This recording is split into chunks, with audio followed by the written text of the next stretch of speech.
Bring you some breaking news, showing a statement from the Confederation of African Football. It's an Afcon final between Morocco and Senegal, which Senegal went on to win. It says the Confederation of African Football condemns the unacceptable behaviour of some players and officials during the Africa Cup of Nations final between Morocco and Senegal in Rabat. CAF strongly condemns any inappropriate behaviour which occurs during matches, especially those targeting the refereeing team or match organisers. It's still kind of rumbling on from this about the actual penalty itself, guys, because there have been suggestions from some he's missed on purpose. Look, we don't think that was the case, I've got to say that, but is there a rule around that, Dermot?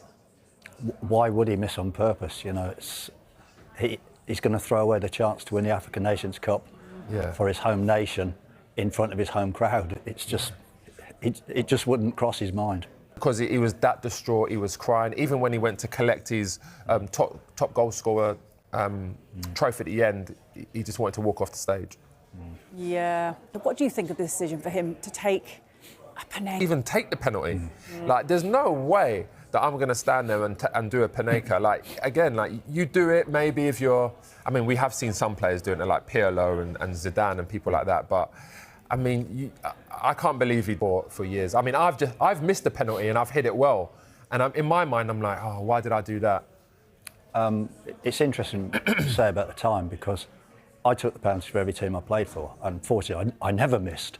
Really? But no, not one. I need to look back at the record book. Game. It's definitely a penalty. And then he went back looking for the player who committed the foul on the halfway line. He's searching around for him, and I'm like, all I want to do is take the penalty if that was me. I'm not interested whether you book him. You're not putting all the pressure back on me. I think you've used the right word, Hayley. You've got to stay calm, you've got to stay focused, you've got to stay composed, and you've just got to hope that reason will prevail.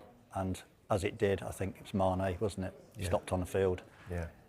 He's in that environment, and it's suddenly out of his hands because he can't physically go and wrestle them players back on. He's got to thank Mane and say... Today around the city, they're not happy with the decision that he made, asking his players to come off. You know, in line with that view, they think that Senegal did the right thing. But Sadio Mane himself did not feel that the players should have walked off. That's why we saw him calling them back from the tunnel to come back on the pitch and play. Sadio Mane says that, you know, African football has come such a long way. And these are not the scenes that he wants to see, where it's overshadowing African football and everybody talking about those scenes. Yeah, has there been a lot of praise then for Sadio Mane and his actions? Yeah, I would say generally there has been a lot of praise for Sadio Mane. Sadio Mane has been a leader throughout this competition, not just by, you know, scoring crucial goals and being top scorer as well for his country, Senegal, in history, but also for the way he behaved last night. Nations in Cameroon in 2022. I was there when he won it. He's won it again second time around. He is really a leader when you look at what he does. See how he was working with the players and how they respect him. And we saw that very much last night when he showed those leadership qualities and asked the players to come back, whether they agreed or not with the referee, to finish the game, as he did not want that to be the image of African football. Well, with Thiel's actions causing controversy, it was left to former Liverpool forward Mane to ensure Senegal would finish the match. He said before the tournament that this will be his final Afcon, and after the game he explained